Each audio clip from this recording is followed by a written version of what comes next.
Olá pessoal, tudo bom? Começa aqui a Smart 3 Talks, a conversa, o bate-papo da Smart 3. E eu sou aqui o professor Walter Capanema, eu sou diretor de Educação e Ensino da Smart 3. E hoje vamos conversar sobre o incidente de vazamento de dados pessoais tão famoso e a ação civil pública que surgiu em relação a isso. Veja, a imprensa noticiou um grande vazamento de informações. Milhões de CPFs, de outros dados pessoais surgiram pela internet em fóruns sendo vendidos, causando a preocupação de todos, né, de até ministros do STF, que tiveram seus dados pessoais vazados. Não foi até por coincidência que o STF até atuou bloqueando um site que justamente verificava se determinada pessoa foi ou não vítima desse vazamento. Por outro lado, também foi noticiado que uma instituição ela promoveu uma ação civil pública em face do Serasa e da União Federal com diversos pedidos. Dentre eles, talvez o principal, um pedido indenizatório. E hoje vamos conversar justamente com o Dr. Vitor Hugo Pereira Gonçalves, que é diretor-presidente dessa instituição, a Sigilo. O Dr. Vitor Hugo, ele é bacharel em Direito pela Pontifícia Universidade Católica de São Paulo, a PUC, em 2004, e em História pela USP em 2005. Ele é presidente do Instituto Brasileiro de Defesa da Proteção de Dados Pessoais, Compliance e Segurança da Informação, mestre em Direitos Humanos pela Faculdade de Direito da Universidade de São Paulo, a USP, doutor em Direito Comercial pela Faculdade de Direito da USP. Ou seja, o doutor Vitor Hugo, ele tem cabedal e tem conhecimento no assunto. Doutor Vitor Hugo, meu querido amigo Vitor Hugo, seja bem-vindo e muito obrigado por aceitar o nosso convite. Obrigado, Walter, pelo convite. Obrigado a todos. Boa noite a todos. É uma honra estar aqui. E a gente vem numa longa jornada aí de mais de 20 anos de carreira. Eu espero poder contribuir com todos nesse programa.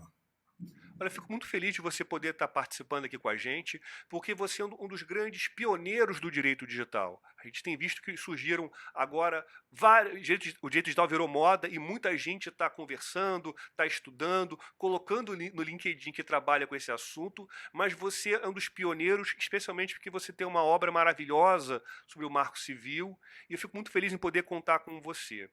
Mas, meu amigo, eu queria fazer a primeira pergunta: o que é a Sigilo? O que é essa instituição?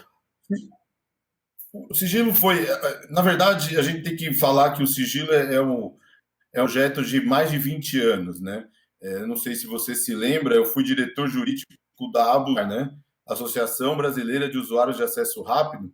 E a ABUSAR começou em 2002, né? 2002, e nós conseguimos as primeiras vitórias contra as empresas de telecomunicações lá no início da internet, quando eles cobravam provedor, venda casada em provedor de acesso, né? Você contratava fônico e contratava mais um provedor, o que era ilegal. Eu tenho a única ação pessoal ganha e a Abusar tem as únicas ações coletivas ganha contra essas empresas de telecomunicações, ações que definiram, né? Hoje a estrutura de telecomunicações de internet do Brasil hoje elas têm um dedo da Abusar, né? A Abusar ela teve um papel educacional muito importante no começo da internet, lembrando-se que a Abusar em 2003 tinha 1 milhão de acessos por mês. Né? Puxa vida. Como o projeto Abusar ele se encerrou por ele mesmo, né? Porque ele tinha uma visão muito pragmática em relação à internet e ele acabaria na discussão do acesso à internet. E hoje nós já discutimos o acesso, a proteção de dados, segurança de informação, e são Vitor Hugo, outros temas importantes. em que ano terminou Abusar? Abusar, para mim, terminou em 2013, né? 2013. Mas ainda continuam as ações, né? A gente ainda tem essas ações, e eu acreditei que eu precisaria de um novo projeto, mais adequado a uma nova estrutura capitalista, uma nova estrutura de internet, de relação e de pessoas, né? Então, o sigilo ele é um abusar 2.0, né? Se assim podemos dizer. E a ideia o sigilo ele tem como ideia não só o advocacy, né? Que agora tá em voga, né? Que é entrar com ação, judicializar, né? E ele tem projetos, tá? Nós estamos desenvolvendo projetos tecnologia. E nós acreditamos que hoje, né, isso é decorrência também da minha pesquisa de doutorado, que eu quero depois falar um pouco aí com vocês, e o projeto do sigilo é trazer proposições positivas, não demonizar ninguém, achar um meio termo onde tudo pode ser feito em prol do titular de dados, né? Nós somos hoje a única ONG de defesa do titular de dados do Brasil, né? Espero que isso daí mude em breve, espero que apareçam outras, mas por enquanto nós somos a única ONG de proteção de Vocês dados, de surgiram segurança quando? de compliance. Surgiram quando? É. A Sigilo surgiu quando? Dia 24 de janeiro de 2018, tá? Nós abrimos ela. A ideia tem um ano, né, para advocacy, né? E como foi? O sigilo é basicamente o meu projeto de doutorado, é a parte prática do meu projeto de doutorado, né? Eu acredito nisso também. Eu acredito que o direito ele tem que ter uma parte prática. A faculdade ela tem que mudar de direito, ela não pode mais ser do jeito que ela é. Então, o meu projeto de doutorado tem como criação prática o sigilo. Ou seja, pensar um novo sujeito de direito, nova forma de se apresentar o direito. Eu acredito que o direito está perdendo a proeminência, né, a relevância, ele vive a cabo e a rodo de transformações da economia, do capital, da ciência e da tecnologia, que são interessantes, que são importantes, mas eles acabam esquecendo que o direito é parte importante. Nós, sujeitos de direito, né, titulares, cidadãos, consumidores e assim por diante. E esse novo sujeito de direito, que eu acho que é revolucionário, né, eu sempre digo quando vou falar sobre o titular de dados, ele é como se fosse um vírus dentro do sistema jurídico, né? Ele contamina toda a legislação transversalmente, e ele muda a forma de se pensar o direito, né? Se você eliminar hoje o titular de dados dentro de uma investigação criminal, no tributário, no governo, ou seja, em cada área que nós imaginarmos o titular de dados, ele vai transformar aquela área, vai acabar com as jurisprudências consolidadas, vai transformar o direito, né? Então, o sigilo vem com essa ideia. Então, Vitor, a gente está percebendo que a LGPD não é uma lei que se aplica apenas uma área do direito. Por dizer respeito à proteção de dados pessoais, e os dados pessoais, as relações de dados pessoais, elas perpassam vários ramos do direito, ela é uma lei que vai implicar uma modificação gigantesca. Vai influenciar o direito administrativo, o direito penal, como você falou muito bem, o direito civil, o direito do trabalho e... Ou seja, você tem um espaço muito grande para sigilo e para as outras ONGs que surgirem poder atuar.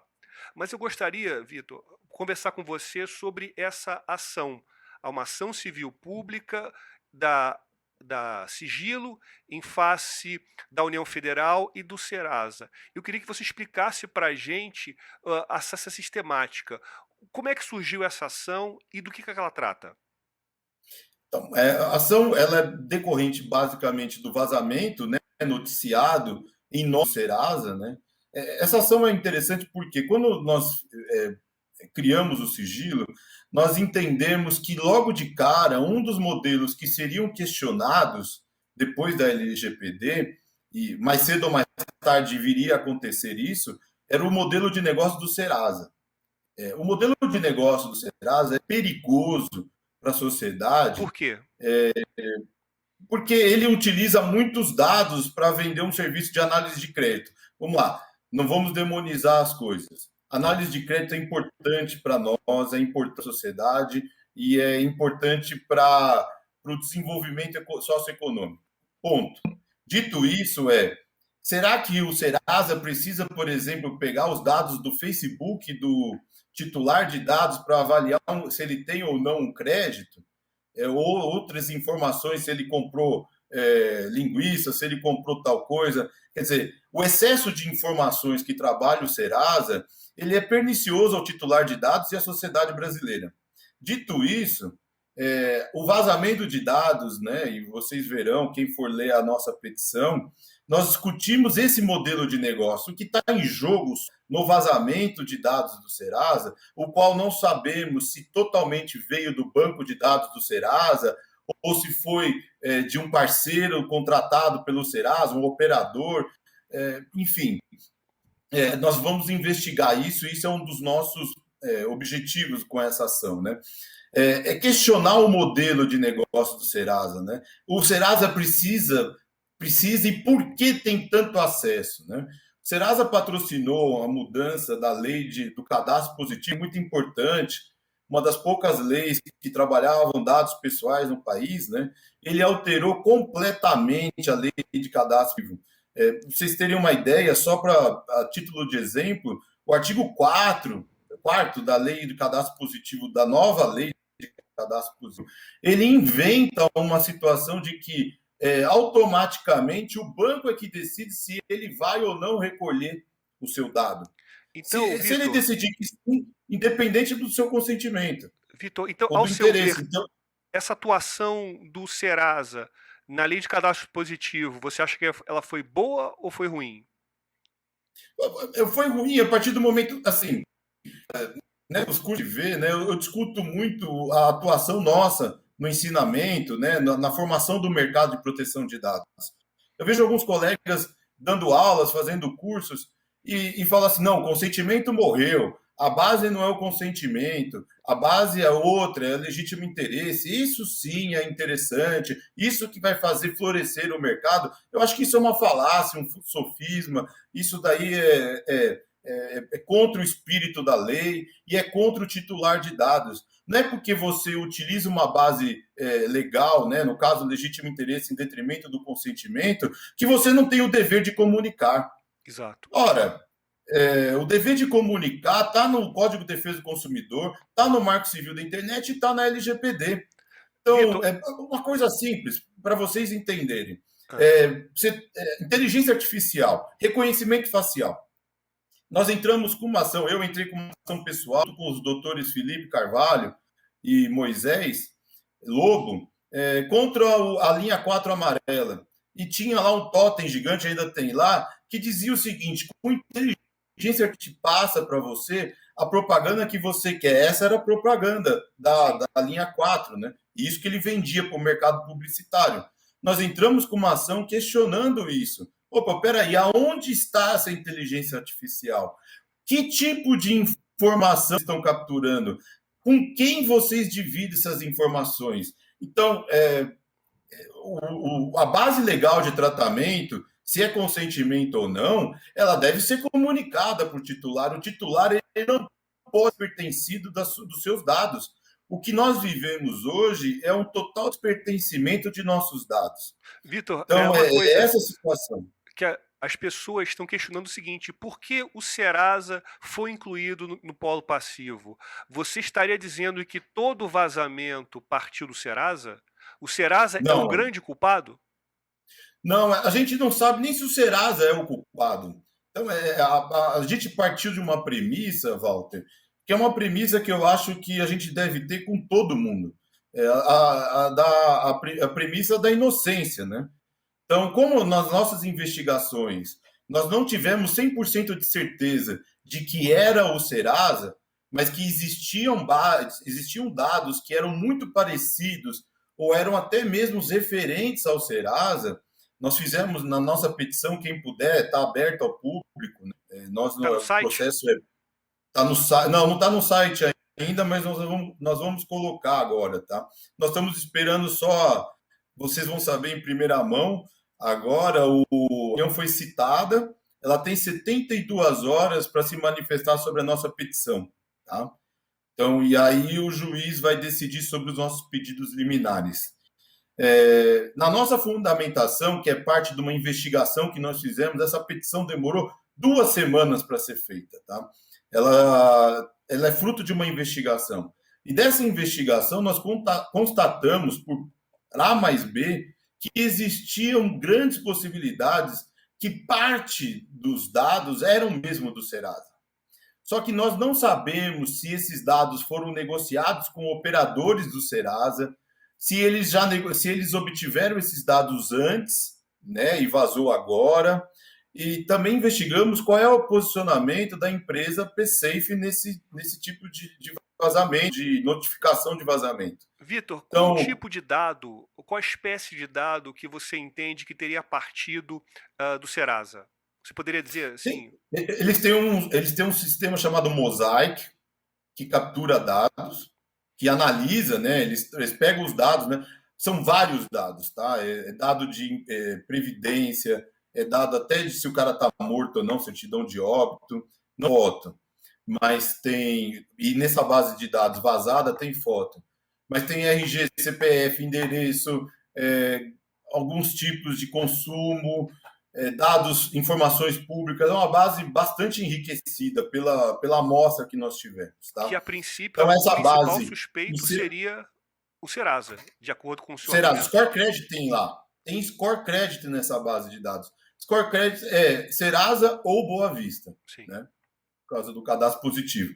Então, nós não tivemos nenhum problema em fazer isso, e nós justificamos também na ação o porquê o Serasa deveria ser réu, porque na Lei Geral de Proteção de Dados, o vazamento não necessariamente é tudo ou nada.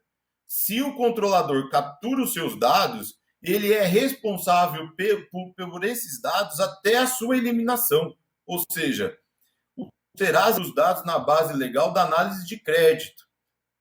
Ele vende atualmente os nossos dados para outras empresas. Isso já está comprovado. Isso nós temos documentos e contratos do Serasa vendendo para outras empresas. E aí uma dessas empresas é o Nubank, que compra esse cadastro para poder vender serviço, para poder vender propaganda, que eles chamam de outbound, né? Você juntou essa Que é a prova propaganda para as pessoas. na petição? O quê? Você juntou essas provas na sua petição inicial? Não, ainda não, mas se for preciso a gente junta. Porque eu acredito que se misturar muito o tema numa petição, acho que para o juiz, você dá aula para juízes, eu acho que perde um pouco o foco, tá? Então eu tenho essas provas, eu quero abrir uma outra ação, mas se precisar nós podemos usar essas provas. Vitor, uma outra pergunta. A gente verificou aqui que basicamente nós temos dois réus, o Serasa e a União Federal. O Serasa a gente conseguiu verificar aqui um nexo, né? O Serasa, a princípio, os dados teriam vazado, parte desses dados teriam partido, teriam surgido do seu banco de dados. Mas qual é o vínculo da União Federal com essa história? Por que a União Federal está no polo passivo dessa ação civil pública? Essa questão eu sugeri logo de cara, eu disse que para não ficar, para tornar a ação menos leviana, porque desde o início é o seguinte, o nosso medo é que, porque a gente ia pedir um valor astronômico, né, em face do vazamento divulgado, quais o valor foram os tem que ser pedidos, astronômico. Vitor? Você poderia dizer quais são os pedidos que você fez? O pedido foi dano moral coletivo em 200 milhões de reais. O que daria, se for mesmo essa base, né, 200 milhões de pessoas, dados vazados, né, nós estamos falando aí de 90 centavos por pessoa, que isso no mercado, quem conhece o mercado de compra de dados, é baratíssimo, né? Então, o valor da indenização de danos morais coletivos está bem abaixo, o pessoal pediu até mais, né? Mas esse valor dos 200 milhões de reais vai para o Fundo de Direitos Difusos, que são geralmente manipulados e gerenciados pelo Ministério Público, tá? E não vai Não nada para o fica sigilo, comigo. porque muitas pessoas Não, na a gente não ganha internet nada. ficaram discutindo que seria uma aventura. Não tem nada disso. Você está mostrando Não que tem nada. esse dinheiro vai para o fundo da ação civil pública. Eu não ganho nada com isso, Walter. Isso é até triste, né? Porque a desqualificação, né? O brasileiro acho que está acostumado com isso, né? Eles acham que quem luta por direitos, né, das pessoas, e isso é um modelo de negócio também, né? Não estou falando que eu não vou ganhar dinheiro com o sigilo, não é nem isso, seria muito burro da minha parte falar que não vou, mas defender direitos no Brasil, ele é desqualificador, né?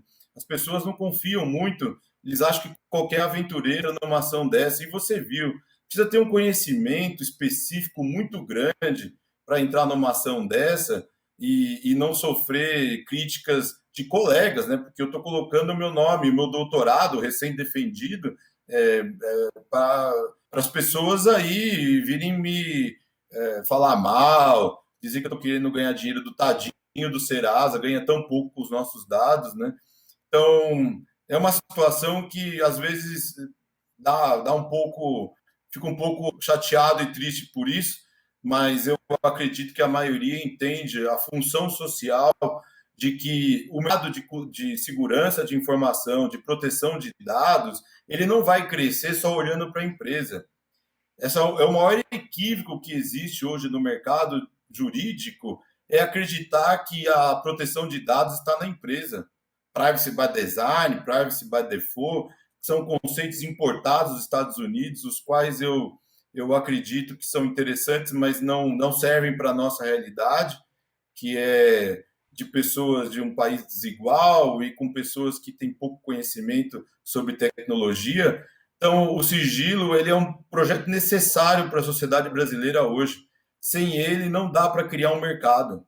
É Vitor, só mas isso. voltando aqui, por que a União Federal ela está nessa ação? Ela fez alguma coisa ou deixou de fazer? Há um pedido de Então, indenização para a União? Explica para a não tem gente. pedido de indenização, tá? Não. A NPD é importante para o processo, né? Porque ela tem a função, conforme o decreto 10.474 de 2020 determina, né, que criou a NPD, né? Ele determina, né, artigo 2, né? Determina que compete à NPD fiscalizar e aplicar sanções na hipótese de tratamento de dados realizado em descumprimento à legislação, mediante processo administrativo que assegure o contraditório, a ampla defesa e o direito de recurso. Esse é o inciso 4º. O inciso 16 determina o seguinte: compete à NPD realizar auditorias ou determinar sua realização no âmbito da atividade de fiscalização de que trata o inciso 4º e com a observância ao disposto do inciso 2, sobre o tratamento de dados pessoais efetuados pelos agentes de tratamento, que no caso aí é o Serasa. Então, a função da NPD é fiscalizar. Contudo, a NPD, como está ainda embrionária, existem algumas lacunas, né? E a gente pode discutir a atuação dela mais para o futuro e quais são os objetivos que serão traçados por ela. Eu acredito que a investigação da NPD ela tem que ser transparente. O que nós estamos pedindo no processo é que todas as investigações se fundam num processo só, que nós tenhamos a transparência de saber o Serasa é culpado, sim, pelo vazamento, o modelo de negócio do Serasa não é compatível com a LGPD, e fazer com que a NPD participe desse processo em conjunto com os titulares, com a sociedade. Por isso que nós chamamos a NPD, ela não vai pagar custas nenhuma, ela não é ré nesse sentido, ela é ré na ajuda de trazer transparência. Tudo Então, que Vitor, ela investigar e tudo que nós investigarmos, as caras sabendo. Então, Vitor, em resumo aqui, vocês colocaram a União Federal no polo passivo não para qualquer tipo de condenação pecuniária, monetária, mas para instigar, provocar uma atuação da NPD. A NPD enquanto órgão da presidência, União Federal, sendo, então, assim, instigada a atuar, a fiscalizar e verificar efetivamente o que aconteceu, não é isso? É isso. Não, a nossa intenção até não é melhorar o que nós vamos produzir, né? Sim. O sigilo ele tem essa função estatutária e nós acho que acreditamos que nesse caso, tá? A maioria das ações que nós entramos hoje em dia contra as empresas é sempre no âmbito estadual e nunca colocamos a NPD. Mas só que o tamanho do rombo e o tamanho do Serasa não permite ao sigilo ter essa postura sem fazer uma investigação, sem trazer a NPD para esse processo. Uma coisa interessante que você falou aqui, que a NPD teria uma função fiscalizatória. Mas o curioso é que o diretor-presidente da NPD, o Dr. Valdemar Gonçalves, ele disse em uma matéria publicada pelo site Convergência Digital, abre aspas, temos a missão de fiscalizar, mas a investigação, o poder de polícia, não nos cabe. O que você acha dessa frase? Eu acho complicada, e pensando no titular de dados, né? Muitas das críticas feitas ao sigilo no início, vários colegas me criticaram, falando, não, você está querendo judicializar, como pode? E a minha pergunta para eles é quem vai defender o titular de dados? Se a NPD não vai aplicar multa, porque é o que parece que não vai acontecer isso, né? O que é fuga da missão institucional da NPD, Até porque tem a eu vacatio acredito que... legis, né? Tem a vacatio legis da parte das sanções administrativas. Mas será que a NPD não pode usar o Marco Civil, já que ela já existe? Ela não tem limitação de usar o Marco Civil, o Faz artigo 12 do sentido. Marco Civil. O artigo 12 do Marco Civil fala das mesmas coisas, é só você pegar o 7, eles são obrigados a cumprir a lei. Isso que você E fala, onde... Vitor, Fala. eu vou contrariar um autor de um livro de Marco Civil. E vou até seguir o que você está falando. Porque o artigo 11 da LGPD, desculpa, do Marco Civil, ele fala, né, da questão dos dados, da proteção de dados pessoais, que tem a ver com 12. Tem O tudo, 12 e o 7. faz sentido. O 12 e o 7. Então, Exato. a NPD, e é isso que eu falo que é o sistema protetivo de dados. Nós não estamos falando de proteção de dados na LGPD, nós estamos falando de sistema protetivo de dados. E o sistema de dados envolve a Constituição brasileira, envolve o Código de Defesa do Consumidor, o Código Civil, o Marco Civil, a Lei do Cadastro Positivo e outras tantas leis que existem falando sobre dados pessoais. Então, a NPD ela é a Autoridade Nacional da Proteção de Dados. Ela não é a Autoridade Nacional da Lei Geral de Proteção de Dados. Perfeito. Muito bom. Muito Eu boa quero essa... deixar isso claro, porque essa vai ser a minha... Porque eu vou cobrar a NPD no futuro, né, nessa função institucional dela, que ela não pode deixar de cumprir. E, aliás, o artigo que estamos usando na ação, o artigo 12, tá? Nós queremos que seja aplicada as sanções que estão no artigo 12 do Marco Civil da Internet. Muito interessante. Vitor, quais são os pedidos que vocês fizeram de caráter liminar? Caráter liminar, nós, em face, né, da LGPD, nós pedimos... Isso é uma discussão que eu tive no meu doutorado, que eu acho que é interessante trazer. Vai ser lançado, vou fazer um merchan do livro, vai ser lançado daqui a dois, 3 meses. Qual é o título? Por enquanto é titular de dados, porque no doutorado meu título era titular de dados, memórias, esquecimentos e verdades.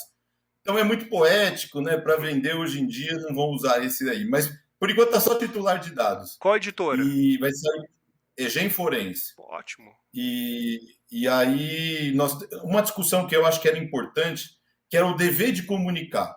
O dever de comunicar que é do doador e não do titular, ele se faz por N situações. Vamos lá, o próprio Serasa, quando você tem o seu nome negativado, eles não mandam uma carta com aviso de recebimento na sua casa, eles não são obrigados por lei a mandar essa carta, sim, dizendo, você vai ficar daqui a 10 dias com o seu nome negativado. Eles fazem isso. Sim. Então, a primeira liminar que nós pedimos é que o Serasa comunique aos 200 milhões, ou a base de dados dele, o vazamento, com carta de aviso de recebimento sob pena de multa diária de R$10 mil. Mas será que o juiz... Isso eles já fazem. Vitor, isso está no artigo 48 da LGPD. Vitor, será que o juiz vai deferir isso? Eu estou esperando que sim, ué. Está na lei, ué. Você tem o dever de comunicar. E eles fazem isso. É verdade, tem o dever de comunicar. Eu não estou pedindo nada que está fora da lei.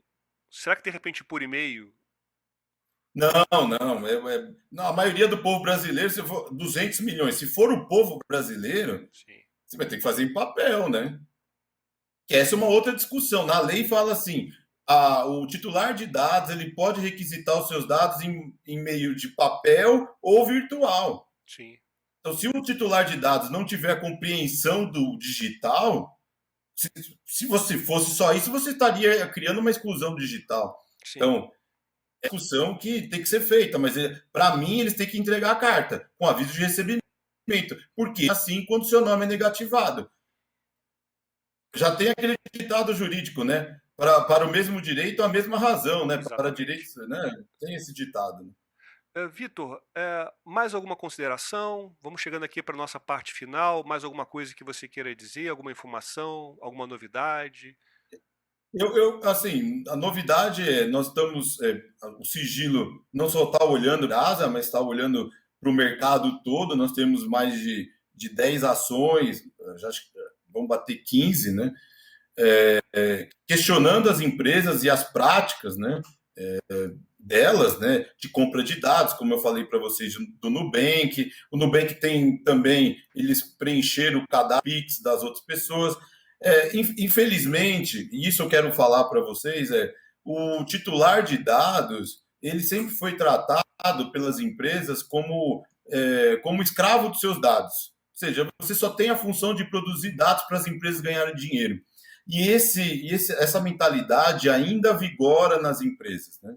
Até mudar essa cultura de proteção de dados brasileira, né, que é meio Casagrande Senzala, né, dos nossos próprios dados, o sigilo vai defender com unhas e dentes os dados dos titulares, vai judicializar sempre que for possível, vai notificar sempre que for possível. Mas, por exemplo, o recente que nós tivemos em relação ao iFood, o iFood vazou dados dos titulares. Nós fomos atrás da DPO, né? Eu sei quem é a DPO, mas fomos procurar no site, e no site não está a encarregada da proteção de dados, né? Que deveria estar, né? A lei determina no artigo 41 que toda empresa controladora de dados tem que ter o DPO, o encarregado de proteção de dados, nomeado claramente em seu site, na política de privacidade, mas a maioria das empresas decidem assumir o risco contra os direitos dos titulares. E é para isso que o sigilo serve, para equilibrar uma balança que está pendendo para os controladores, tá? Então, para isso, eu convoco a todos e convoco para vocês participarem do sigilo. O site é sigilo.org.br e cadastre-se lá, é de graça.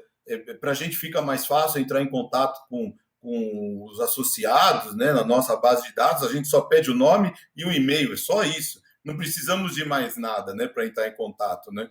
Então, eu gostaria de contar com a participação de todos e eu acredito que sem um apoio maciço nós não conseguimos mudar esse estado de coisas, né?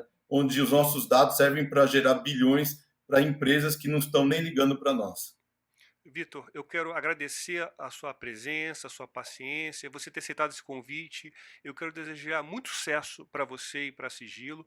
Vou acompanhar com muita atenção o seu trabalho e essa ação, que é uma ação paradigmática no nosso país. E teremos muitos assuntos. Eu tenho certeza que nós teremos uma outra conversa e já até te convido para uma próxima conversa, porque eu tenho certeza que teremos muito mais para conversar, especialmente esse seu livro, que eu estou muito interessado, curiosíssimo para ler. Meu querido amigo, muito obrigado por sua presença e espero vê-lo numa próxima reunião. Obrigado, Walter. Você é parte dessa ação, né? Não faríamos